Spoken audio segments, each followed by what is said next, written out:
ओम शांति। श्राद्ध का आध्यात्मिक महत्व। वर्तमान समय श्राद्ध का शुभ समय चल रहा है और ये श्राद्ध का शुभ समय हर भारतवासी के लिए, चाहे वो विश्व में कहां पर भी हो, बहुत महत्व रखता है। क्योंकि यही श्राद्ध के समय में वो अपने पितरों को, पूर्वजों को याद करते हुए अपने दिल की शुभ संकल्पों की श्रद्धांजलि अर्पित करते हैं। बड़े श्रद्धा के भाव के साथ वो उन्हें याद करते हैं। साथ ही साथ कहा जाता है कि ये श्राद्ध के दिन हर कोई समय निकाल करके अपने पूर्वजों के प्रति कृतज्ञता का भाव अर्पित करते हैं। जाने अनजानेपन में हुई कोई भी गलतियों के लिए सच्चे दिल से क्षमा मांगते हैं और स्वयं में प्रायश्चित करते हुए परिवर्तन का दृढ़ संकल्प करते हैं।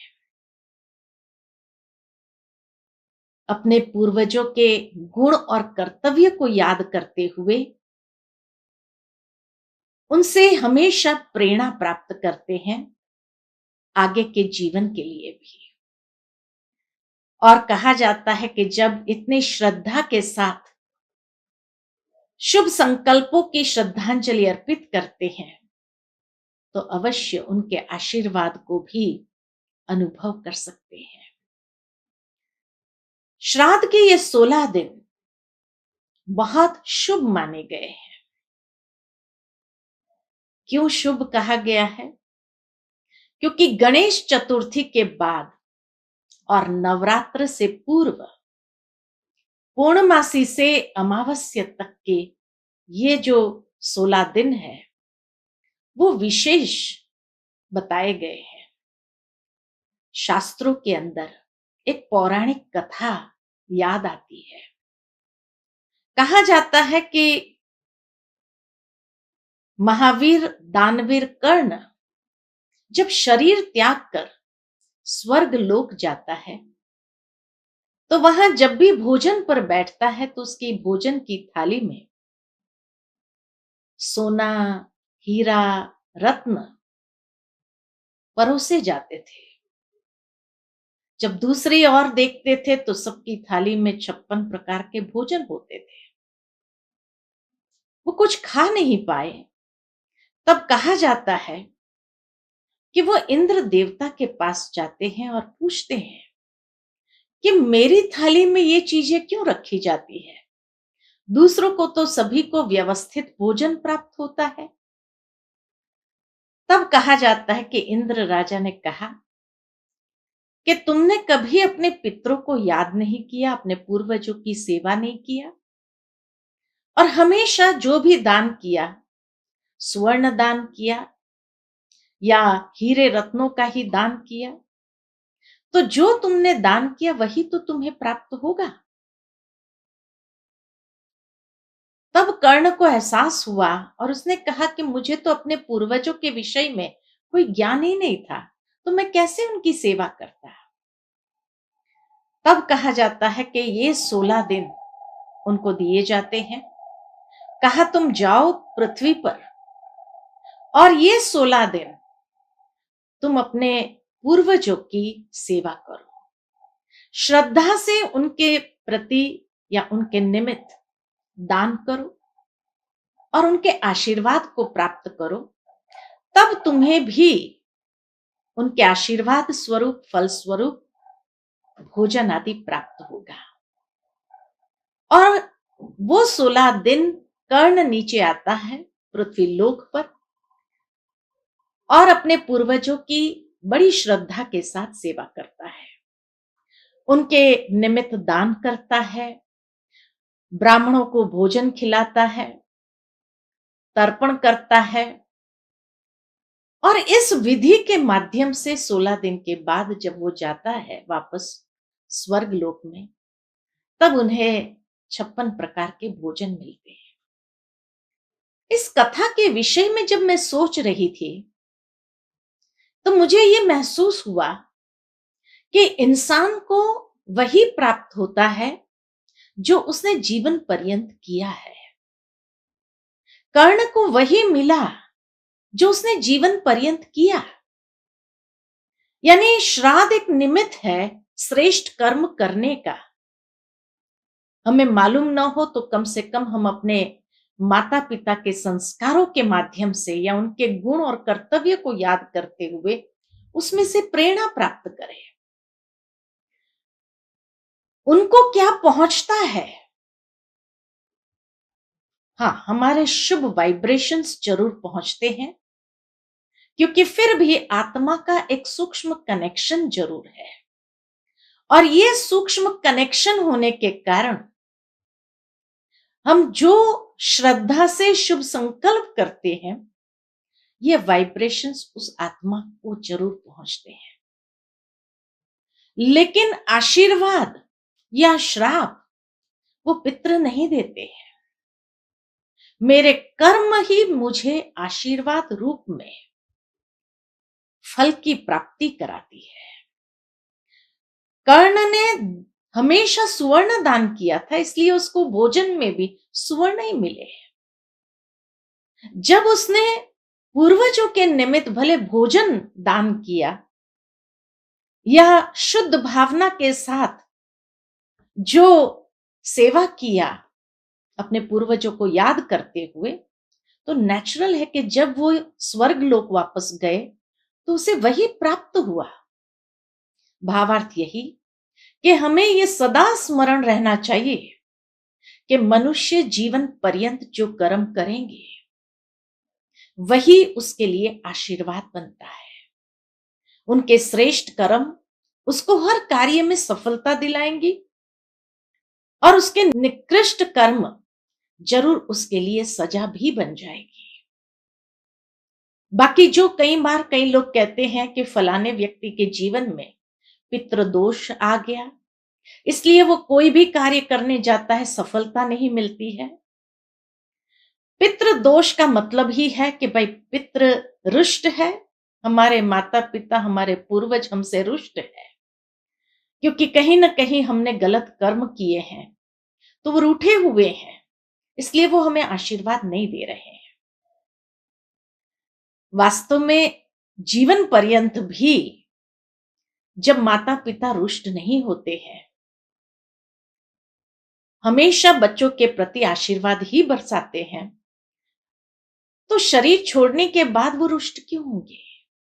सोचने की बात है। और इसीलिए ये श्राद्ध का जो त्योहार है, वो शायद हम भारतवासियों को गुप्त में यही संदेश देता है कि जीते जी हम अपने माता पिता की सेवा करें, जीते जी उन्हें सदा खुश रखे, जीते जी उनके आशीर्वाद को प्राप्त करें, ताकि जीवन में फलेंगे फूलेंगे बढ़ेंगे, हर कर्म में सफलता को प्राप्त करेंगे, अनुभव करेंगे जैसे उनके आशीर्वाद सदा हमारे साथ है। कई बार देखा जाता है कि कई बच्चे माता पिता को वृद्धाश्रम रख के आते हैं या उनके साथ बहुत बुरा व्यवहार करते हैं, उनको भोजन के लिए तरसाते हैं, और फिर उसके बाद उनके जाने के बाद उनका श्राद्ध अर्थात उनसे क्षमा मांगने का प्रयत्न करते हैं। क्या हमारे अपने कर्म हमें क्षमा करेंगे? बहुत बड़ा प्रश्न है। हमारा कर्म ही हमारे फल के रूप में हमारे सामने आएंगे।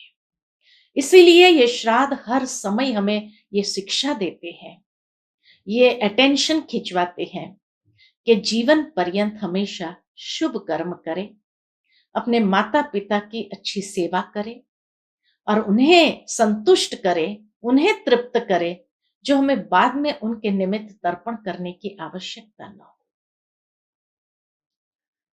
साथ ही साथ कहा जाता है कि ये 16 दिन जब हम गणेश चतुर्थी के बाद मनाते हैं, गणेश चतुर्थी का जीवन हमें इतनी सुंदर प्रेरणा देता है, क्योंकि गणेश चतुर्थी में या गणेश जी के जीवन दर्शन में उसका अपने माता पिता के प्रति बहुत सम्मान का भाव था। हमेशा आज्ञाकारी बन करके चले। उन्होंने अपनी दुनिया अपने माता पिता को ही समझा था। तो ऐसी भावना अपने माता पिता के प्रति भी हम अपने जीवन के अंदर जागृत करें, क्योंकि तब नवरात्रि यानी शिव शक्तियां का आवाहन होता है। शिव शक्तियां यानी परमात्मा शिव की दिव्य शक्तियों का आवाहन कर सकेंगे, जिन दिव्य शक्तियों के माध्यम से हम हमेशा नए कार्य करके अपने जीवन के अंदर प्रसन्नता का अनुभव करेंगे। इसीलिए नवरात्रि के बाद दशहरा आता है, अर्थात ये दिव्य शक्तियों का आवाहन करते हुए संपूर्ण रीति से दशहरा जो जीवन के अंदर कमजोरियां हैं उनको संपूर्ण रीति से हरा करके उनके ऊपर विजयी होकर के दीपावली अर्थात आत्म ज्योत को प्रज्वलित करे, आत्म ज्योति को उजागर करे और उसका प्रकाश चारों ओर हम फैलाएं। कितना सुंदर भाव है हिंदू संस्कृति के अंदर, क्योंकि जीवन के अंदर अगर उजियारा न हो, प्रकाश न हो, तो ये जीवन अंधकारमय बन जाएगा। श्राद्ध वही अंधकारमय से प्रकाश की ओर जाने का एक सूक्ष्म इशारा है। और उसके लिए कहा जाता कि हर व्यक्ति के जीवन में 3 ऋण जो है उसको चुकाने पड़ते हैं। 3 ऋण कौन से हैं? तो एक तो कहा जाता पितृ ऋण, दूसरा है देव ऋण और तीसरा है ऋषि ऋण। ये तीनों ऋण को चुकाना बहुत आवश्यक है। लेकिन वास्तव में अगर देखा जाए कि मनुष्य कितना कुछ भी करे, यह तीनों ऋण को संपूर्ण रीति से चुका नहीं सकते। एक बहुत बड़ी जिम्मेवारी है हम सब के ऊपर इस ऋण को चुकाने के लिए।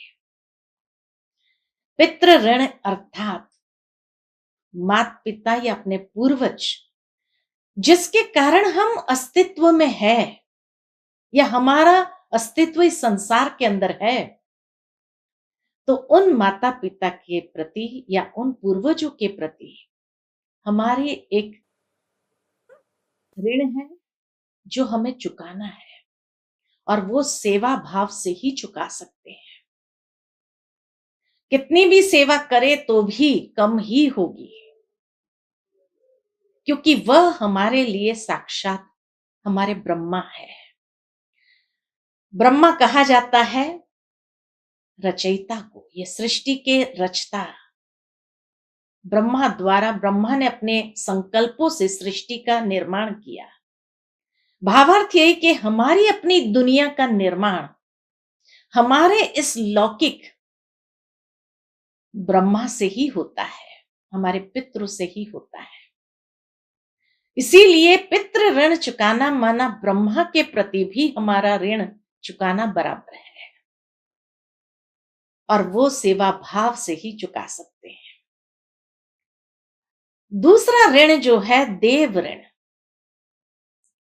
हर भारतवासी की ये भी मान्यता है कि हम सभी का कोई ना कोई कुल देवी या कुल देवता जरूर है,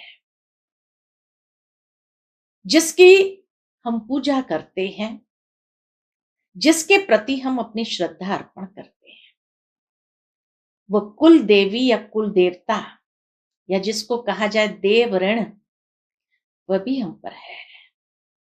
और ये देव ऋण चुकाने के लिए दान महत्वपूर्ण हिस्सा रखता है, क्योंकि देवी देवताओं का हाथ सदा दान देने, आशीर्वाद देने का रहता है, अर्थात कुछ न कुछ देना, लेने की भावना नहीं।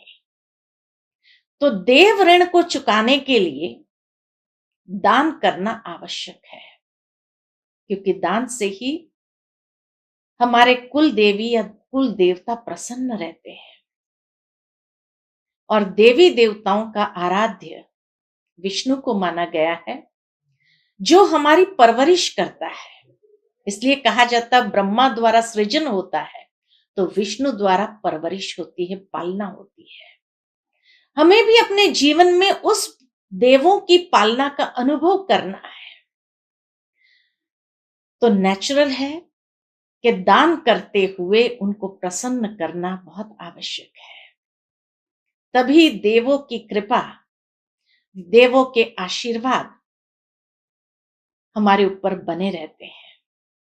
ये भी कहा गया है भारत के अंदर कि पितृ देवताएं नमः, पितृ भी देव तुल्य है, तभी तो उस माता पिता ने हमारी पालना भी की है। तो पितृ ऋण या देव ऋण जैसे एक दूसरे में कनेक्टेड है, समाये हुए हैं। और तीसरा ऋण जो कहा ऋषि ऋण, ऋषि माना जो ज्ञान फैलाता है, ज्ञान का प्रचार प्रसार करता है, तपस्या करते हैं, त्याग है जिनके जीवन के अंदर। तो वास्तव में देखा जाए तो हमारे लिए तो हमारे सच्चे ऋषि हमारे माता पिता ही है, क्योंकि उनसे ही हम श्रेष्ठ संस्कार रूपी ज्ञान को अर्जित करते हैं। कभी भी कोई बात हुई हो तो नेचुरल है वो माता पिता हमेशा बच्चों के लिए जो त्याग करना पड़ा वो त्याग भी करते हैं। बच्चों को सदा प्रसन्न रखने के लिए उन्होंने हमारे लिए कितना सहन किया होगा, कितना त्याग किया होगा, कितनी उनकी तपस्या रही होगी, जिनका वर्णन भी उन्होंने कभी नहीं किया। और इसीलिए वही हमारे लिए सच्चे ऋषि है, जिन्होंने हमारे अंदर अच्छे संस्कार को सींचा, प्रयत्न किए कि अच्छे संस्कार इन्हें प्राप्त हो, ताकि उस अच्छे संस्कारों से उनका जीवन मूल्यों के आधार पर वो जिए और सर्व को सुख प्रदान करे। तो जब हम ऋषि ऋण चुकाना है, अर्थात हम भी अपने जीवन के अंदर उस ज्ञान को सारे विश्व के अंदर प्रसारित करें, अर्थात अनेक आत्माओं का कल्याण करें। ऋषि ऋण कहो अर्थात परमात्मा शिव के प्रति हमारा ऋण है, क्योंकि जब ज्ञान सागर परमात्मा है, वो ज्ञान सागर परमात्मा इस संसार में जब आते हैं, अवतरित होते हैं अधर्म के समय पर और एक धर्म की स्थापना करने अर्थ, तो वो दिव्य ज्ञान के माध्यम से ही संसार का परिवर्तन करते हैं, आत्म जागृति ले आते हैं। और उस आत्म जागृति से हम अपने जीवन का कल्याण तो करते ही हैं, लेकिन अपने जीवन के साथ अनेकों के जीवन का भी कल्याण करते हैं। तो वो परमात्मा के प्रति हमारा ऋण है। तो पितृ ऋण, देव ऋण और ऋषि ऋण या परमात्मा के प्रति हमारा ऋण, उसके चुकाने की यही विधि है कि पितृ ऋण को चुकाने के लिए सेवा भाव, देव ऋण को चुकाने के लिए दान और परमात्मा ऋण को चुकाने के लिए उसके ज्ञान का प्रचार या अपने जीवन के अंदर धारणा करते हुए अपने जीवन के द्वारा उस ज्ञान को अनेक आत्माओं तक पहुंचाना और उन आत्माओं का भी कल्याण करना। ये तीनों ऋण जैसे जैसे हम चुकाने का प्रयत्न करते हैं, पुरुषार्थ करते हैं, उतना ही ये तीनों को सहजता से प्रसन्न करते हैं, अर्थात हमारे वाइब्रेशंस उन तक जरूर पहुंचते हैं। माता पिता को भी पहुंचते हैं, जो देव श्रेणी में आ गए ऐसे पूर्वजों को भी पहुंचता है, या वो भी प्रसन्न होकर आशीर्वाद बरसाते हैं, और परमात्मा भी प्रसन्नता के साथ हमें दुआएं देते हैं, आशीर्वाद देते हैं। तो इसीलिए ये विशेष 3 ऋण का महत्व है। साथ ही साथ एक और कथा भी श्राद्ध के साथ जुड़ी हुई है, जिसके पीछे भी एक बहुत गहरा आध्यात्मिक भाव समाया हुआ है। और ये कथा है आत्मदेव की। कहा जाता है कि आत्मदेव और उसकी पत्नी धुंधली, और ये दोनों को कोई संतान नहीं थी, निसंतान थे। उनके पास एक गाय थी, गाय भी बांझ थी, उसको भी कोई संतान नहीं थे। तो नेचुरल है कि आत्मदेव को बड़ा अंदर में दुख होने लगा, और इसीलिए उसने सोचा कि ऐसा जीवन जीने से तो मर जाना ही अच्छा है। जीवन का त्याग करने के लिए नदी की ओर जा रहा था। तो कहा जाता है कि उस नदी से स्नान करके एक महात्मा जी बाहर आए। आत्मदेव को देखते ही उसने पूछा, क्या बात है भाई, बड़ा उदास लग रहा है। तब उसने कहा कि मुझे कोई संतान नहीं है, और इसीलिए मैं अपने जीवन का अंत करने जा रहा हूं। अगर आप कोई आशीर्वाद करो ताकि हमें संतान प्राप्ति हो। तो कहा जाता है महात्मा ने अपनी तपस्या के माध्यम से उन्हें एक फल दिया और कहा, यह फल आप अपनी पत्नी को खिलाइए, तो जरूर आपके घर में बहुत ज्ञानी बच्चा पैदा होगा। और बड़ी खुशी के साथ आत्मदेव घर जाते हैं और उसकी पत्नी को यह फल देता है और कहता है, इससे हमें संतान प्राप्ति होगी, तुम ये फल स्वीकार करो। लेकिन कहा जाता है कि पत्नी को अपने शरीर का इतना अभिमान था, और उसने सोचा कि ये संतान प्राप्ति में कहीं मैं अपने शरीर को विकृत न कर दूं। क्या करे? उसने सोचा कि मैं अपनी बहन को दे देती हूं। वो अपने बहन के पास जाती है और उसको कहती है, मुझे तो ये फल स्वीकार नहीं करना है, तुम एक काम करो, तुम ये फल स्वीकार करो। लेकिन उसकी बहन पहले से ही प्रेग्नेंट थी, तो उसने सोचा कि अब ये फल खाऊंगी तो क्या होगा। तो जो धुंधली के आंगन में गाय थी, उसने उस गाय को खिला दिया। तो कहा जाता है गाय को एक बच्चा पैदा हुआ, जिसका शारीरिक आकार तो मनुष्य तक का था, लेकिन उसके कान गौ माता के जैसे थे, और इसीलिए उसका नाम रखा गोकर्ण।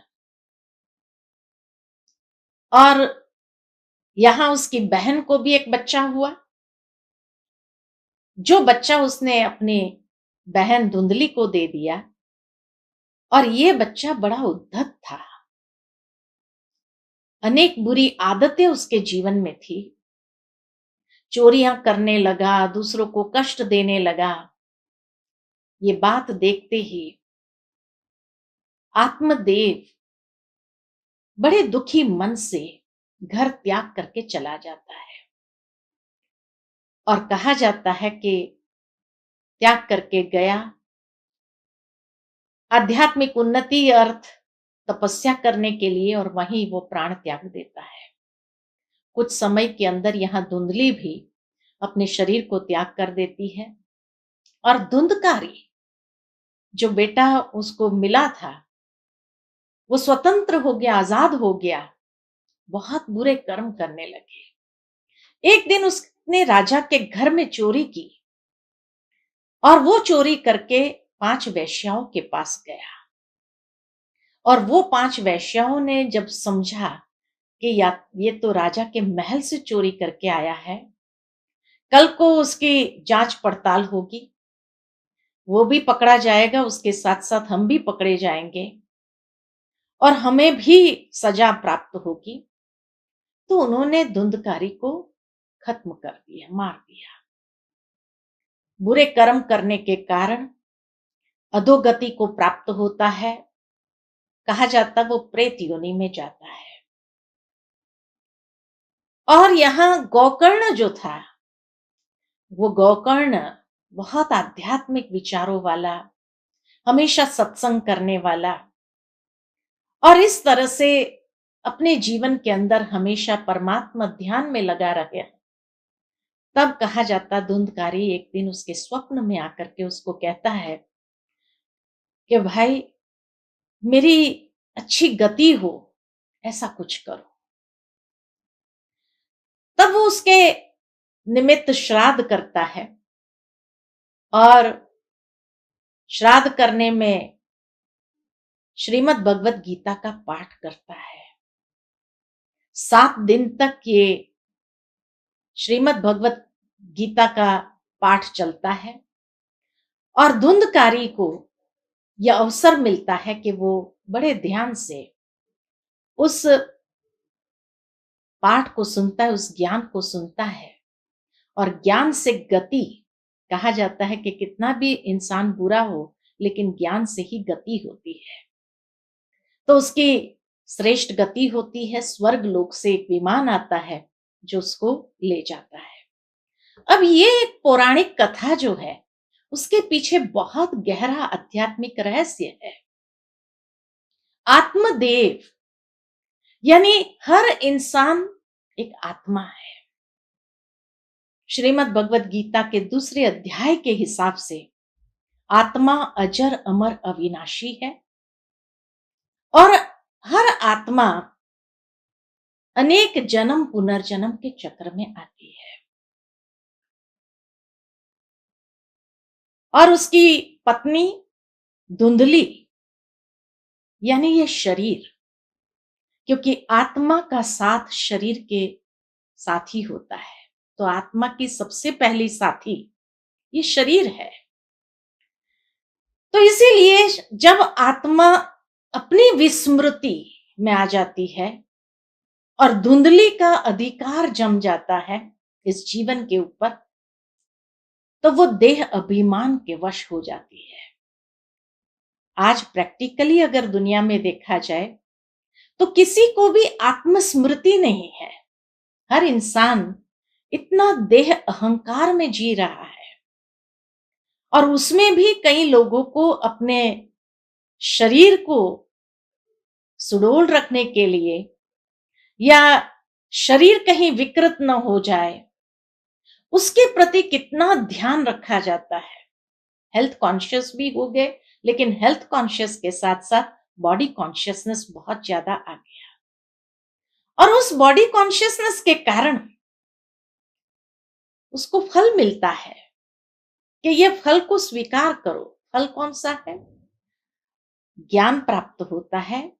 महात्मा ने फल दिया, अर्थात महात्माओं के द्वारा ज्ञान प्राप्त होता है कि जिस ज्ञान का आचरण करेंगे तो हमारे श्रेष्ठ कर्म हमें श्रेष्ठ फल की प्राप्ति कराएगा। लेकिन उसने वो ज्ञान को स्वीकार नहीं किया, अपनी बहन को दे दिया और खुद उससे अपने आप को सजाने करने में ही लगे रहे। बहन ने भी स्वीकार नहीं किया, गाय माता को दे दिया और कहा जाता कि गाय माता को संतान हुई जिसका शरीर तो मनुष्य के आकृति का था, लेकिन कान जो थे वो गाय माता के जैसे थे और इसीलिए उसका नाम पड़ा गोकर्ण। यहां धुंधकारी का जन्म होता है और वो धुंधकारी बच्चा भी उसको मिल जाता है, धुंधली को। यानी बॉडी कॉन्शियसनेस में जब इंसान होता है और उसमें आकर के जब कोई श्रेष्ठ कर्म ही न करो, तो ये बच्चे तो देखेंगे ना, हमारे आसपास हमारे परिवार के अंदर जो बच्चे होते हैं वो देखते हैं। और जब उनको भी कोई भी प्रकार का आध्यात्मिकता की रोशनी न हो जीवन के अंदर, तो नेचुरल है वो बुरे कर्म में संलग्न हो जाते हैं। धुंधकारी हमेशा बुरे कर्म करता रहा, अर्थात बॉडी कॉन्शियसनेस में जब इंसान आ जाता है तो बुरा कर्म ही होता है। कईयों को कष्ट देता है, तकलीफ देता है, चोरियां करता है, बुरे कर्म करता है। 5 वेश्याओं के पास गया, अर्थात 5 विकारों के वशीभूत होता है। काम, क्रोध, लोभ, मोह, अहंकार के वशीभूत होता है। और इसीलिए उसकी जीवन यात्रा इतनी कष्टदायी हो गई कि वो 5 विकारों ने आखिर में उसका खात्मा किया। नेचुरल है, बुराई ही हमारे जिंदगी को खत्म करती है। इसलिए कहा जाता है कि विकारों के वश होकर कर्म करने के बजाय वैल्यूज के वश होकर कर्म करो, तो कम से कम श्रेष्ठ गति होगी। लेकिन ये बुराइयों के वशीभूत जीवन होगा, काम, क्रोध, लोभ, मोह, अहंकार, ईर्ष्या, द्वेष, छल, कपट, आलस, भय के वशीभूत अगर जीवन होगा, तो उसकी गति तो श्रेष्ठ होगी नहीं, और इसीलिए वो प्रेत योनि में जाता है। अब प्रेत योनि अर्थात क्या?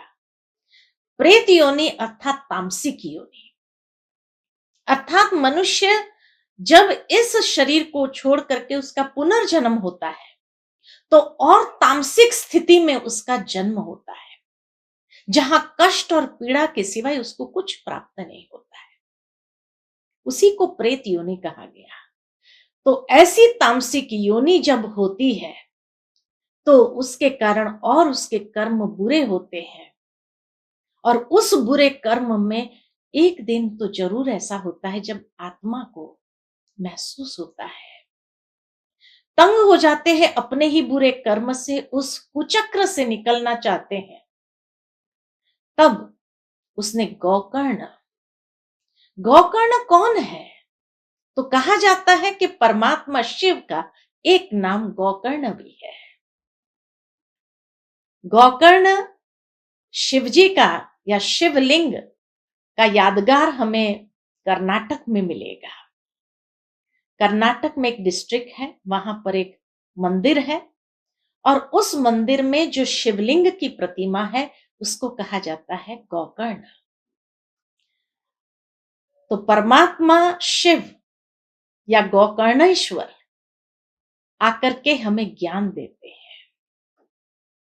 जब आत्मज्ञान प्राप्त होता है, अर्थात परमात्मा शिव आकर के गीता का ज्ञान देते हैं, और वो गीता का ज्ञान जो प्रेत योनि में गई हुई आत्माएं हैं, यानी तामसिक प्रवृत्ति में गई हुई आत्माएं हैं, वो जब वो गीता का ज्ञान सुनते हैं, तो उस गीता ज्ञान से श्रेष्ठ गति को प्राप्त करते हैं। इसलिए कहा जाता है भक्ति का फल है ज्ञान, और ज्ञान से हमारी श्रेष्ठ गति होती है। जब तक हमें ज्ञान प्राप्त न हो, तब तक हमारी श्रेष्ठ गति नहीं हो सकती है। तो इसीलिए कहा कि गोकर्ण यानी परमात्मा शिव ने आकर के जो गीता का ज्ञान सुनाया, 7 दिन, वैसे देखा जाए तो ब्रह्मा कुमारी ईश्वरीय विश्वविद्यालय के अंदर जो राजयोग का कोर्स होता है वो भी 7 दिन का होता है, और ये 7 दिन के अंदर संपूर्ण गीता ज्ञान हमें प्राप्त होता है। और जो आत्मा सिंसियरली, रिलीजियसली ये गीता ज्ञान को सुन करके जीवन के अंदर धारण करती है, तब उसकी श्रेष्ठ गति होती है, अर्थात स्वर्ग लोक की प्राप्ति होती है। अर्थात आत्मा इतने उच्च कुल में, देवलोक में, क्योंकि कलयुग के बाद सतयुग आता है, और सतयुग को कहा ही जाता है स्वर्ग लोक। तो इस कलयुगी दुनिया से आत्मा का उद्धार होता है, आध्यात्मिक ज्ञान और योग से जो श्रेष्ठ कर्म करते हैं उससे उसकी श्रेष्ठ गति होती है। कथा के अंदर ये बात बहुत सुंदर कही गई है कि जब स्वर्ग लोक से विमान आया लेने के लिए, तो उस समय धुंधकारी एकदम परिवर्तित हो गया था। और परिवर्तन के साथ जब उस विमान में चढ़ता है तो पूछा जाता है कि भाई, वैसे तो ये गीता ज्ञान कई लोगों ने सुना, फिर खाली धुंधकारी को ही ये विमान क्यों ले जाता है स्वर्ग लोक में?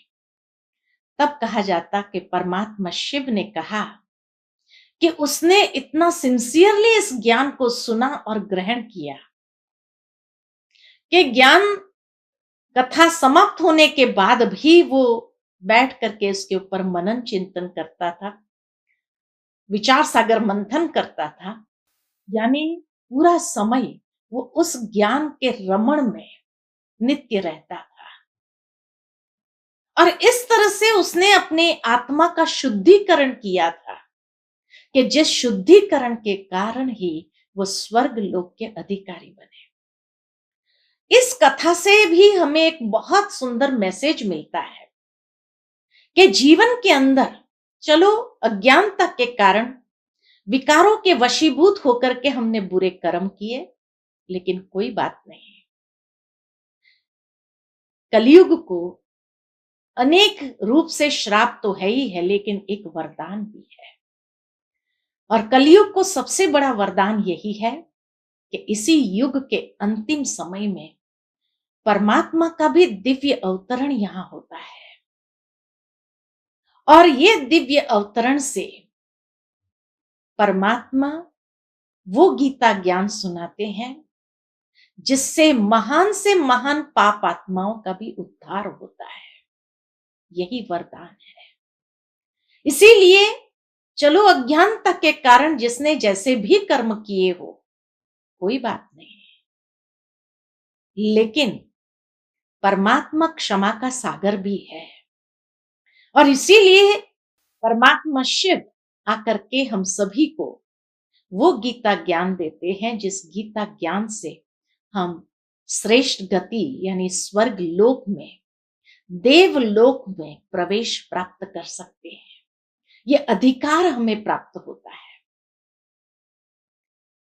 और कहा जाता है कि धुंधकारी जब ये गीता ज्ञान सुन रहा था तो धीरे धीरे उसके एक एक बंधन कटते गए।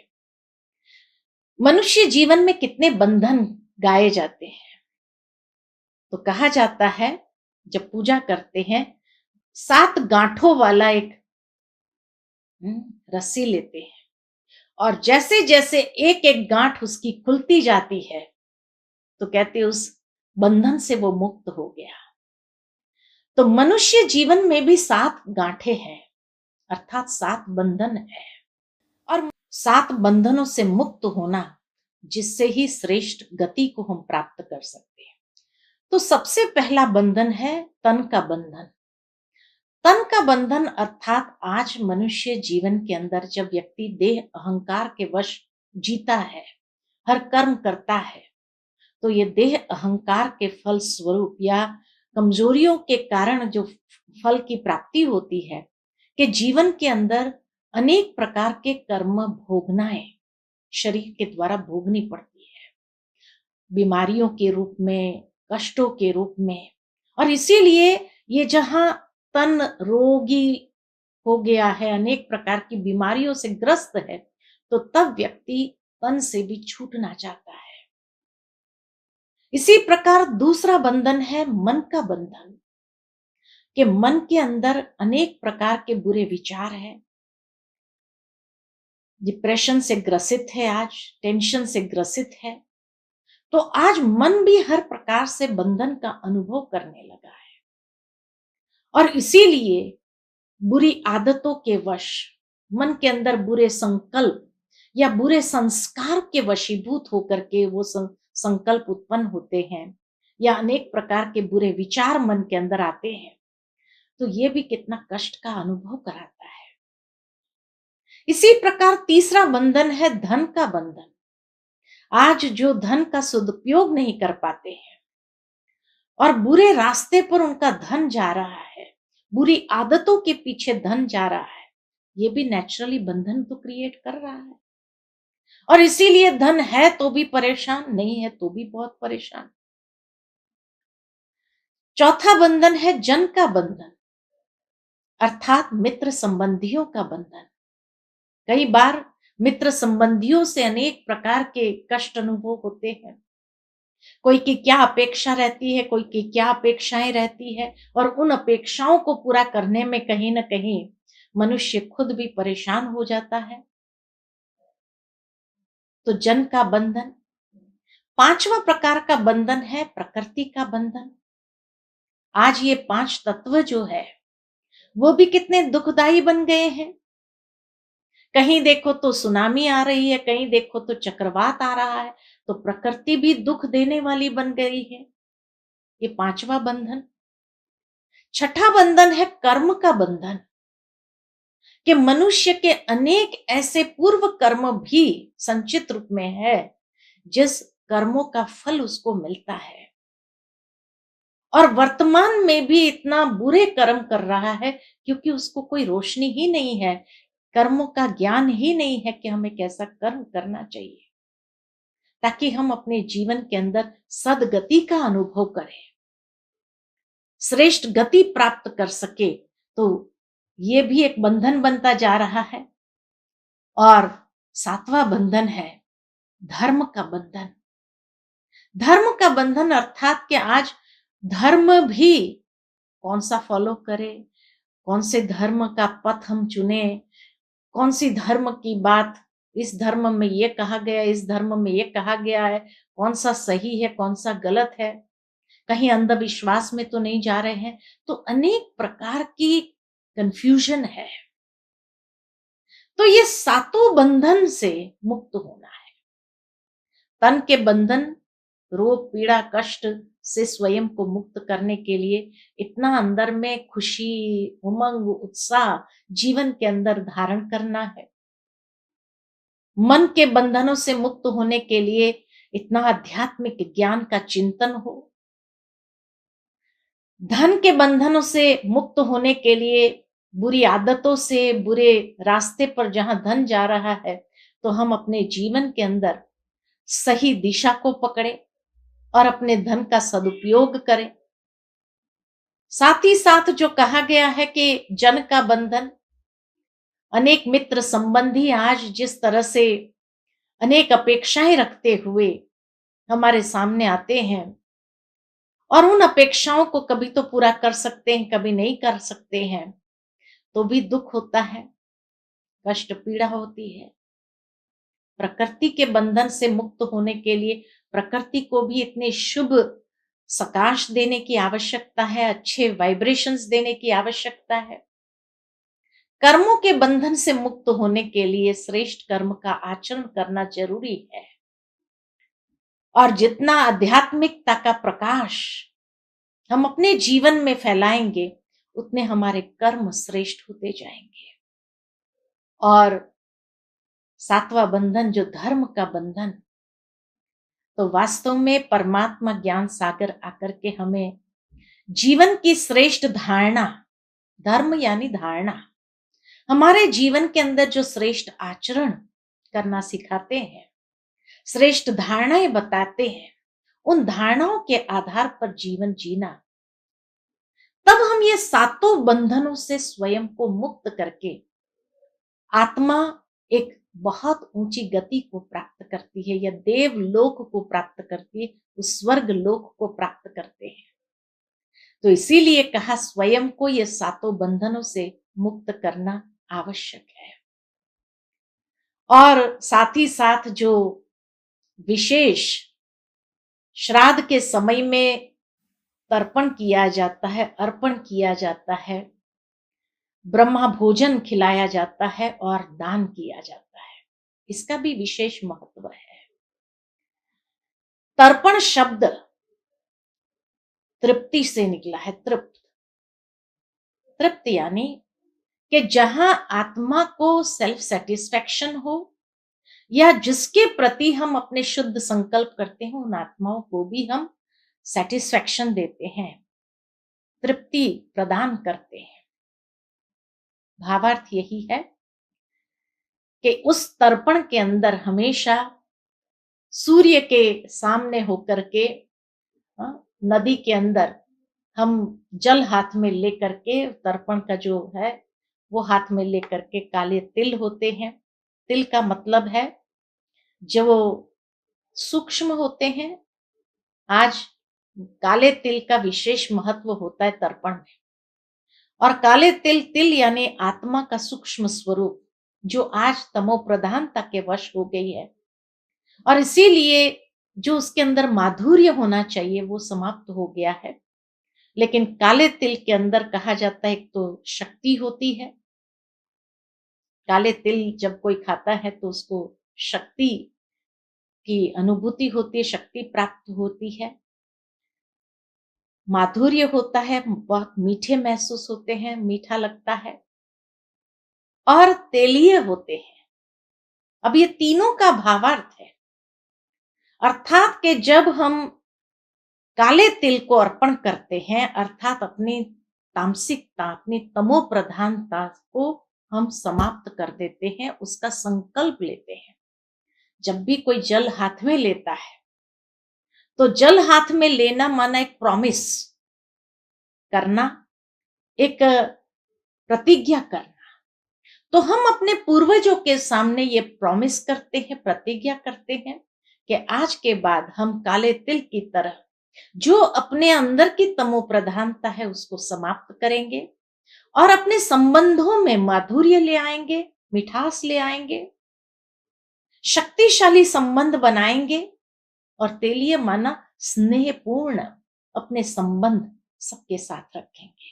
क्योंकि तभी सेल्फ सेटिस्फैक्शन भी मिलता है और उन पूर्वजों को भी सेटिस्फैक्शन, तृप्ति प्राप्त होती है। तो ये तर्पण हमें करना है।